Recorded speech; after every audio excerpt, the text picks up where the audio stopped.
Hello, Marty. Yeah. Hey.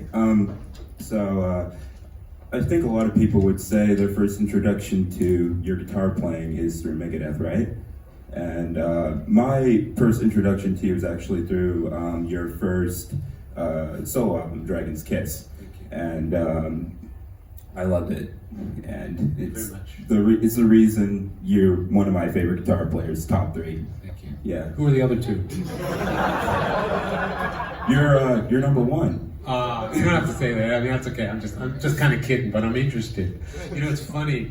Of course, I love being complimented in any way, shape, and form, and I appreciate it. But sometimes people say that, and then they say, "You're my favorite guy, right next to so and so," and this is like this guy, whoever it is someone who I can't understand their playing at all. I don't like their playing at all. It's like you and insert someone who I never want to ever be associated with.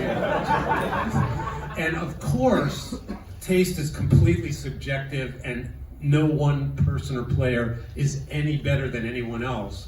But it just cracks me up. I can't say who I don't like. I can't even think of a name right now. But sometimes they say, "You're playing, and this guy, these 2 guys have just meant so much to me." I'm like, how can you like my music if you like this guy's music? And how can you like his music if you like my music? And then I figure out, you know what? Music is all about the person's life experience, you know what I mean?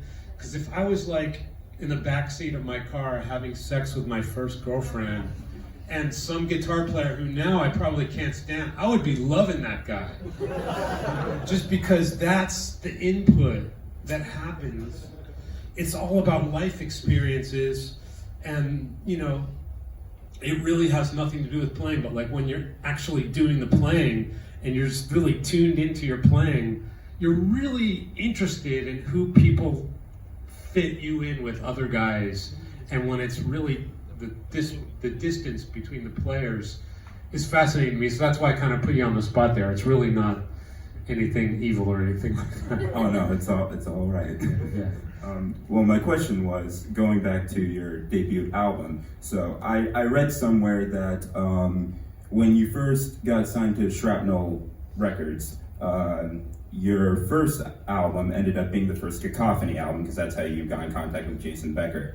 So when you got the opportunity to finally make your first solo album, like, what was your whole thought process behind that? It was kind of like, oh shit, I have to make an album now. Like you said, the first Cacophony album, Speed Metal Symphony, was pretty much my solo album. That was I worked so hard on that record for a long, long time. And then Jason came into the picture. I fell in love with him. We became gay lovers for a while, and no. Well, maybe a little bit. No, but what I'm saying is, Jason and I what I mean when I fell in love with the guy is just like, how can you not? Because he had so much, he was brand new, but he just learned so quickly and was just so able to, I knew that if I was going to play this stuff live, there would never be a guy who could play this crazy stuff live other than him at that time.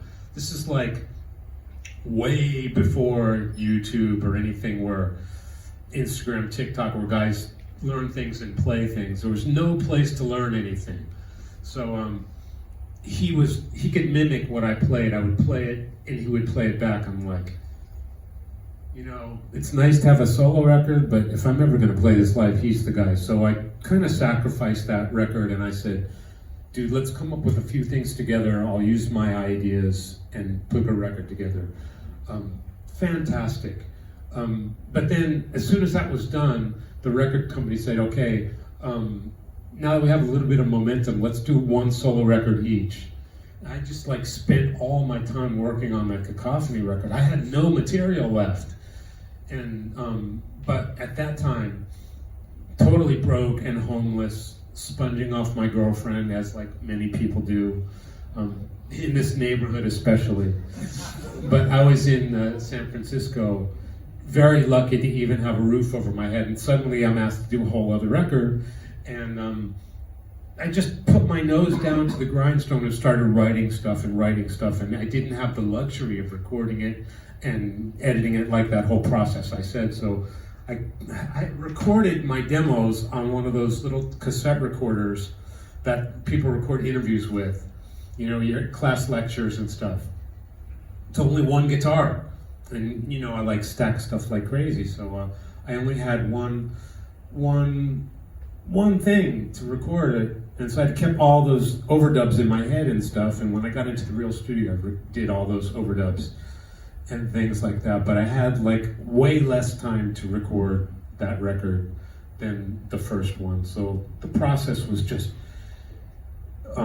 inspired because I was able to have the chance to make a record, and I had a deadline, and that might bring me to some advice, because hopefully, you know, I tell a lot of bullshit stories like this, but I want more than that. I want people to get something out of the fact that we're together, so that's why I want you to ask questions. I want you to get something. So the thing to get out of this is you have to create situations where you have to do something.